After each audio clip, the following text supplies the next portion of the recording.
MP BB Patil ఉన్నారు. ప్రస్తుతం BJP party నుంచి ఎంపీ అభ్యర్థిగా ఆయన బరిలో దిగనున్నారు. ఈ నేపథ్యంలో ఈ రోజు భారతీయ జనతా పార్టీ రాష్ట్ర కార్యాలయంలో ఆయన ఆధ్వర్యంలో నియోజకవర్గానికి సంబంధించి కొన్ని చేరికలు కూడా పార్టీలోకి చేరడం జరిగింది. దీనికి సంబంధించి ఆయనతో మాట్లాడే ప్రయత్నం చేద్దాం. సార్, పార్టీలోకి చేరికలు ఏ విధంగా ఉన్నాయి? మీకు బలం ఇంకా పుంజుకుంటుందని మీరు భావిస్తూ ఉన్నారా? డెఫినెట్గా బీజేపీ డెవలప్మెంట్ చూసుకొని కేంద్రంలో రావో గవర్నమెంట్ బీజేపీ గవర్నమెంట్ ఉన్న అందుకోసానికి అందరూ మా పార్టీలో చేరుతున్నారు. అందరికీ డెవలప్మెంట్ కావాలి, ఇక మంచి పొజిషన్ కావాలి, అందుకోసం స్టేట్ కూడా డెవలప్మెంట్ కావాలంటే బీజేపీది ఒక పార్టీ ఉంది, డెవలప్మెంట్ చూసుకుంటుంది.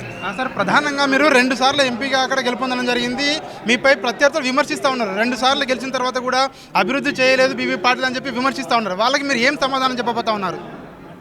గత 10 సంవత్సరాలు పనిచేసింది, మాది రికార్డు ఉంది. ఆ రికార్డులో నేషనల్ హైవే తీసుకొని వచ్చినాం, రూ అర్బన్ తీసుకొని వచ్చినాం, రైల్వే తీసుకొని వచ్చినాం, వేరే డెవలప్మెంట్ తీసుకొని వచ్చినాం. తప్పకుండా పార్లమెంట్ మెంబర్ అంటే రెస్పాన్సిబిలిటీ అంటే సెంట్రల్ నుంచి ఫండ్ తీసుకొని వచ్చి డెఫినెట్లీ ఫండ్ తీసుకొని పార్లమెంట్ డెవలప్మెంట్ చేసుకొని పనిచేసినాం.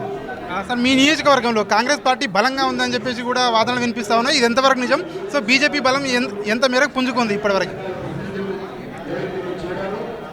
మన జైరాబాద్ పార్లమెంట్లో ఇంతకుముందు కాంగ్రెస్ బలం ఉండదు, కానీ ఇప్పుడు అట్లా లేదు. ఆ సిచ్యువేషన్ లాస్ట్ 10 yearsలో కూడా కాంగ్రెస్కు సక్సెస్ రాలేదు. తప్పకుండా ఈ టైం కూడా అందరు బీజేపీ కూడా చూస్తున్నారు. బీజేపీ డెవలప్మెంట్ చూస్తని అందరు బీజేపీతోనే ఓటేయాలని అనుకుంటున్నారు. సో మీకు స్థానిక ఎమ్మెల్యేల బలం లేకుండా కూడా మీరు ఎన్నికల్లో ఏ విధంగా విజయం సాధించబోతా ఉన్నారు? సో మీరు ప్రజలను ఏం కోరబోతా ఉన్నారు? ప్రజలు మాతో ఉన్నందుకోసానికి ఎమ్మెల్యే అవసరం లేదు, ప్రజలే ఓటు వేసేయడం వల్ల మా కార్యకర్తలు ఉన్న పాత కేడర్ ఉంది, కొత్త కేడర్ అంతా కలిసి మేము డెఫినెట్గా పనిచేస్తున్నాము. గెలిచిన 100% ఛాన్సెస్ ఉన్నాయి. అప్కి బార్ 400 రూపాయలు మేము కూడా బాగా సామి అవుతున్నాం. సో ఇది ఎంపీ బీబీ పాటిల్ చెప్తా ఉన్నారు. ఖచ్చితంగా 3వసారి హ్యాట్రిక్ విజయం సాధిస్తాను. ఖచ్చితంగా నియోజకవర్గంలో స్థానికంగా నియోజకవర్గాల్లో ఎమ్మెల్యేల బలం లేకున్నా కూడా ప్రజాబలం మాకు ఉంది అని చెప్పేసి కూడా బీబీ పాటిల్ చెప్తా ఉన్న పరిస్థితి మనకు కనిపిస్తూ ఉంది. కెమెరా పర్సన్ సాయితో రాజు, న్యూస్ 360 హైదరాబాద్.